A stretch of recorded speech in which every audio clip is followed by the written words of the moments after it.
Më 31 mars, dy vëllezër, Jurgen dhe Kevin Neza, 28 dhe 25 vjeç, së bashku me djalin e xhaxhait të tyre Hysen Neza, morën peng një biznesmen ndërtimi dhe i kërkuan atij t'u jap 2 milion euro. Përballë refuzimit të tij me argumentin se nuk e ka këtë shumë të madhe parash, protagonistët, dy të arrestuar dhe njëri prej tyre në kërkim e ulën kërkesën në 500.000 euro. Për këtë ngjarje do të flasim tani për më shumë detaje me kolegun Sokol Dema. Sokol, përshëndes, atëherë çfarë dim në lidhje me këtë biznesmen, ku është marrë penga ai dhe ku e kanë mbajtur autorët së bashku me atë se çfarë ka ndodhur në ato momente me informacionet që kemi? Po, Arlind, përshëndetje, është një ngjarje në fakt e cila ka ndodhur në datën 31 mars të këtij viti, teksa janë dashur policisë të Tiranës disa ditë kohë për të hetuar disa persona të cilët kanë kryer pra edhe pengmarrjen. Bëhet fjalë për një biznesmen nga Divjaka, i cili është marrë peng pra në mes të ditës, duhet thënë, në një zonë shumë të frekuentuar të kryeqytetit, siç është ajo e zonës së Ish-Parkut. Me sa duket,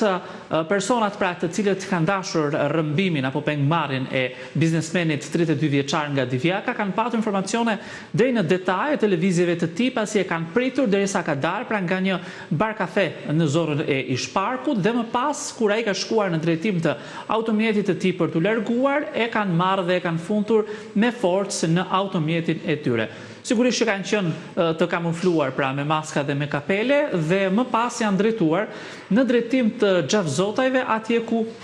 me sa duket kanë ushtruar një dhunë të paprecedent në drejtim të tij, duke i kërkuar edhe shuma të konsiderueshme të parave. Po, ndërkohë, çfarë kërkesash kanë bërë? Pra, si arriti të shpëtoi biznesmeni nga gjithë kjo?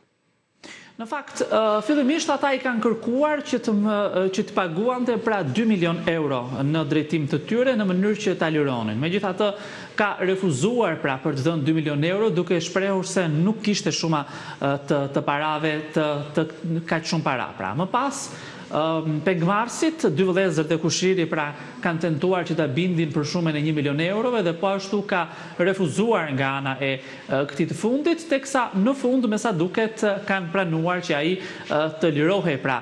nga magazina ku e kishin mbajtur pothuajse përgjatë gjithë natës, duke i kërkuar që t'i jepnin rreth 500.000 euro.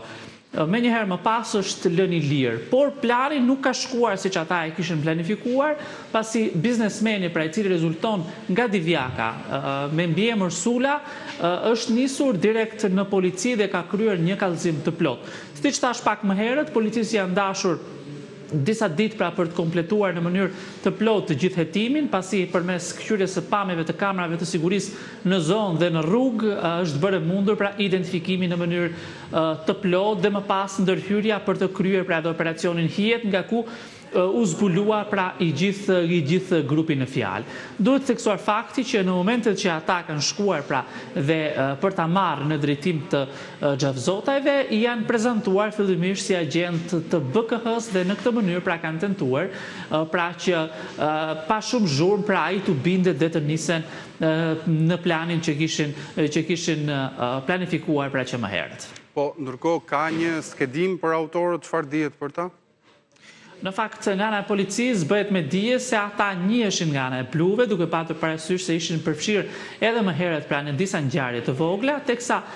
sigurisht nga materiale dhe mënyra se si pra është vepruar, duke patur parasysh mënyrën e transportit, por edhe në sendet të cilat u janë gjetur, patjetër që ngre dyshime të shumta. Bëhet fjalë për shuma të konsiderueshme parash, të cilat janë tashmë në duart të policisë që u janë sekuestruar pra dy vëllezërve dhe kushririt të tyre, por përfshirë këtu edhe 5 automjete, në pamje duken të jenë automjete relativisht luksoze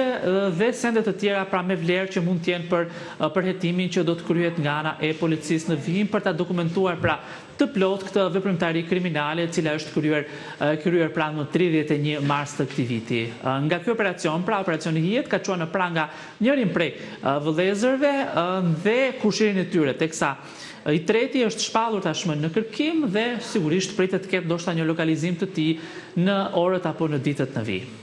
Sokol, falenderoj për këtë lidhje të drejtë për drejtë. Do të shkëputemi për një hapësirë të shkurtër publicitare, ndërkohë kthehemi pas pak me zhvillime të tjera.